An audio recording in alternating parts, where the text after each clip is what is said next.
Imagine for a second, you are the prime minister. Okay. Your internal spreadsheets, they actually show that you are fixing the country. Like NHS waiting times are slowly ticking down. The Right. minimum wage is up. And, the volatile chaos of the last few years is finally settling down.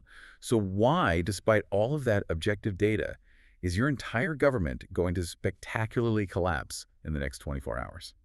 Welcome to the deep dive. It's the ultimate political paradox, isn't it? Like, you win on the math, but you completely lose the country. It really is.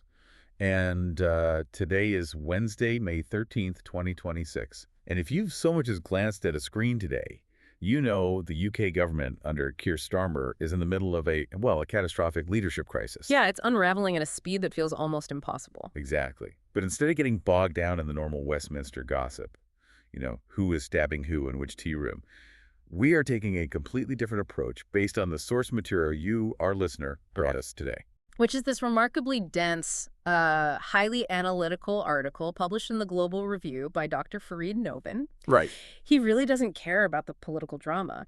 He's looking at this crisis entirely through what he calls a Bayesian game theoretic lens. Right, the game theory angle. And before we really get into the weeds on what that actually means, I do want to set some quick ground rules. Good idea. Dr. Novin's text touches on some highly charged themes, right? Involving both left-wing and right-wing political actors, union bosses, financial markets. We want to assure you that we are strictly impartial guides on this ride. Absolutely. We aren't taking any political sides today. Our mission is just to unpackage the fascinating socioeconomic analysis in the text. We aren't endorsing any specific viewpoints. We are just translating the mechanics of how power actually evaporates. Because the mechanics of how power vanishes are, frankly, far more interesting than the personalities involved. I mean, it's about the invisible structural forces of governance. Okay, let's unpack this. Let's start with that structure first. Before we can figure out why Starmer's government is currently in free fall, we have to look at the fragile stage it was built on, right? We do. And Dr. Novin's assessment of Britain entering 2026 is, it's frankly brutal. Yeah, it's a tough read. He lists these deeply entrenched structural vulnerabilities. We are talking about chronically weak productivity, housing costs that are absolutely punishing the working class, deteriorating physical infrastructure. And massive regional inequality. You can't forget that one. Right, regional inequality. And you also have to factor in the external pressures, which the text emphasizes really heavily. Like, Britain is dealing with severe energy insecurity. Oh, the Strait of Hormuz part. Exactly. When you have geopolitical tensions flaring up in the Middle East, specifically around the Strait of Hormuz, an energy-importing economy like the UK feels that instantly. Let's actually pause on that, because I think it's really easy to just gloss over global choke points. Like, how does a disruption in a strait thousands of miles away actually crack the foundation of a government in London? It comes down to, visceral immediate pressure on household budgets. If the Strait of Hormuz is squeezed, global oil and liquefied natural gas shipments are delayed or rerouted. Right, so supply drop. Yeah, and that causes an immediate spike in global energy prices. So for a British citizen, that means the cost of heating their home or filling up their car jumps practically overnight. Wow. Okay, so instant inflation. Exactly. It drives up inflation, which then forces the central bank to keep interest rates high, and that makes everyone's mortgage more expensive. So you end up with a population that just feels perpetually economically suffocated. Which sets the stage for a very angry electorate. But here's the massive contradiction in the text. And I want to challenge you on this a bit. Okay, go for it. Dr. Novin points out that Starmer's government actually did deliver measurable improvements. Like, he stabilized the sheer institutional chaos of the Johnson and Truss eras. He did. He definitely did. He got those NHS wait times down a bit. He raised the minimum wage. He even strengthened NATO coordination. Yeah, the spreadsheets were looking better. Right. And the text acknowledges that this kind of institutional stabilization should restore public confidence. So I have to ask, if the spreadsheets are showing things getting better, why are 70 to 90 of his own MPs publicly demanding his head right now? Because technocratic governance, which is essentially just managing the spreadsheets and making incremental logical improvements, it completely fails when a stressed population is demanding emotional reassurance. Emotional reassurance. Yeah, the author calls this a failure in narrative formation. I love that phrase, narrative formation. Because, spreadsheets don't hug you. They really don't. During times of profound national stress, an electorate needs ideological clarity. They need to know what the ultimate destination is. And Starmer's managerial style completely failed to articulate a clear, inspiring post-Brexit growth model. According to the text, this vacuum alienated Labour's progressive base who, wanted bold action to fix those structural issues. But it also alienated centrist voters. Right. Yeah. Exactly. The centrists just wanted a coherent sense of national direction.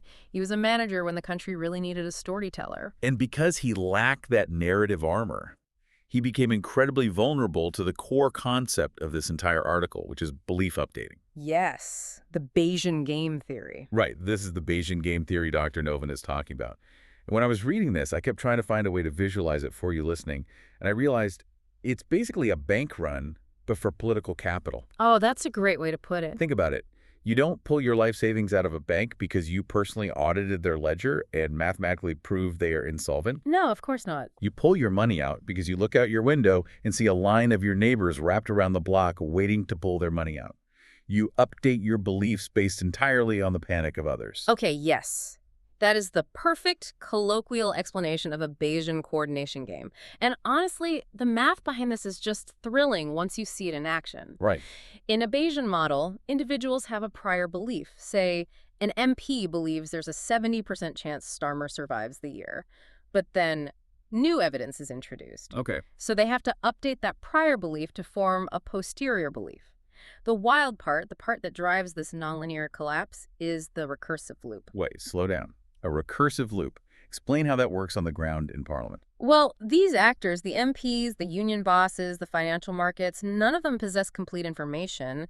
An MP doesn't actually know if a rival faction has the votes to oust the prime minister. Right. It's all secret plotting. Exactly, so they have to guess. They infer the reality based on the public cues of everyone else. MPA sees MPB go on television and subtly criticize the leadership. Ah, okay. So MPA updates their belief. They get nervous. They tell NPC. Suddenly, they're all updating their beliefs based on each other's panic, not on hard facts. It's a self-fulfilling prophecy powered by guesswork. I mean, if enough people believe you have lost power, you have actually lost power. And that is why authority doesn't decline on a gentle slope. It falls off an absolute cliff.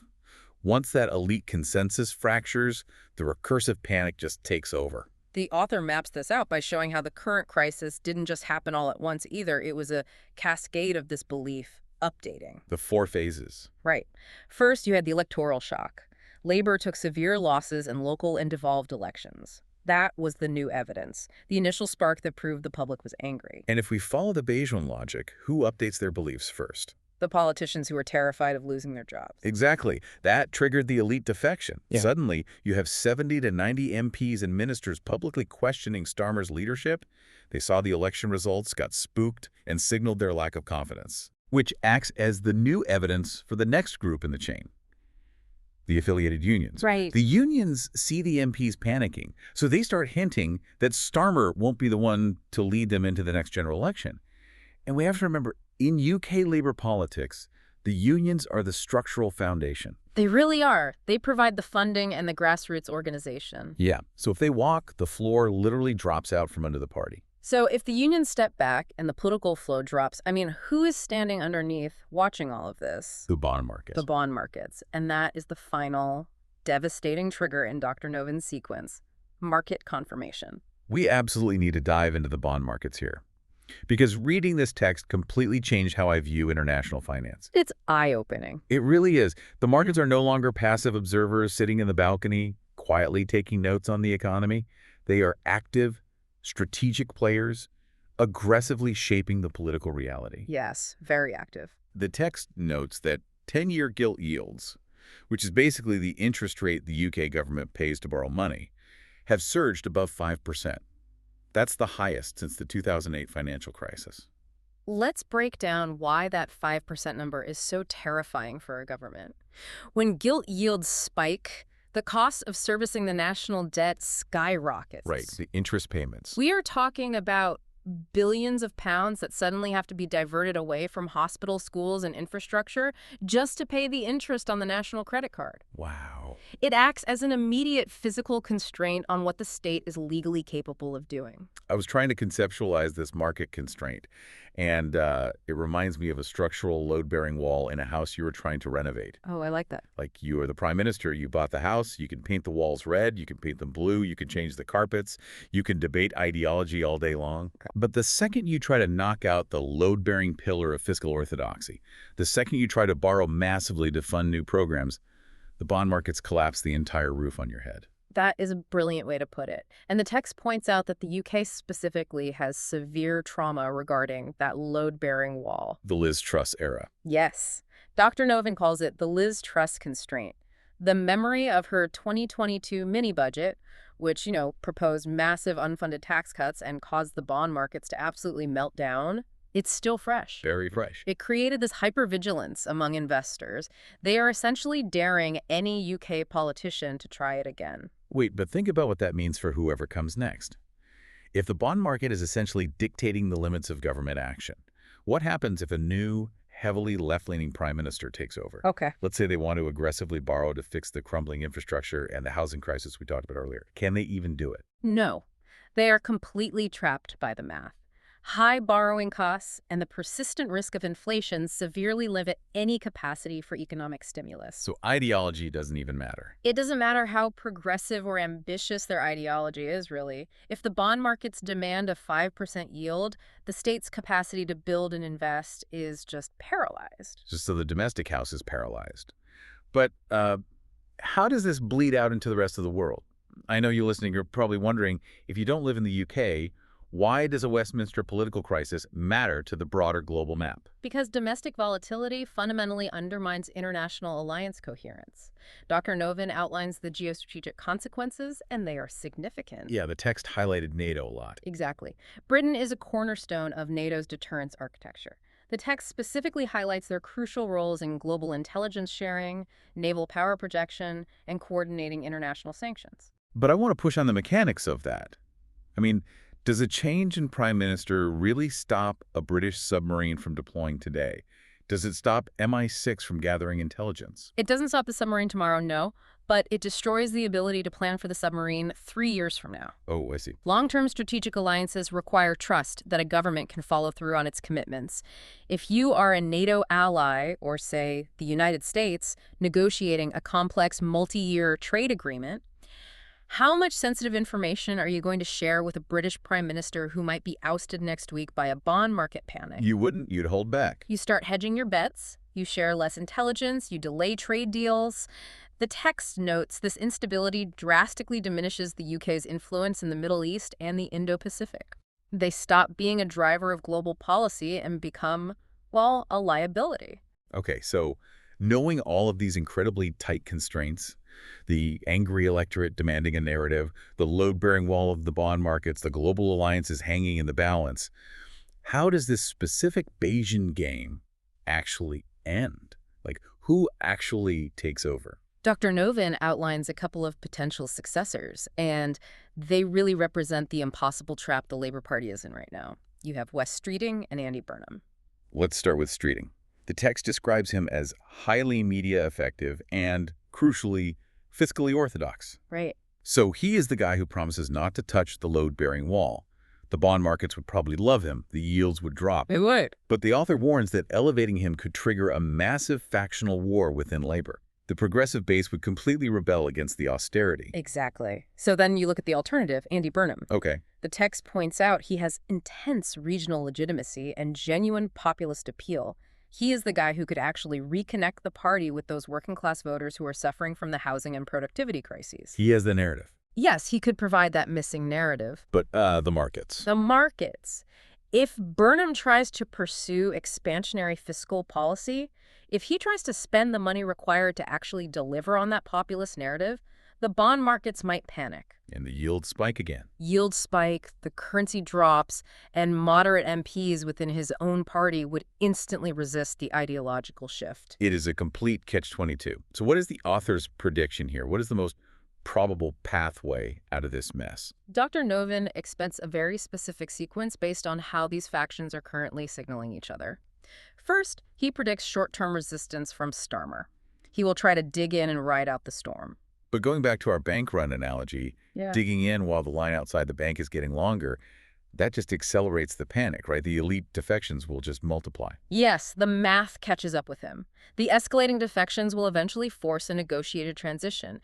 But here is the critical part. The text predicts the resulting leadership contest will be incredibly rapid, and it will be designed almost exclusively to reassure the financial markets.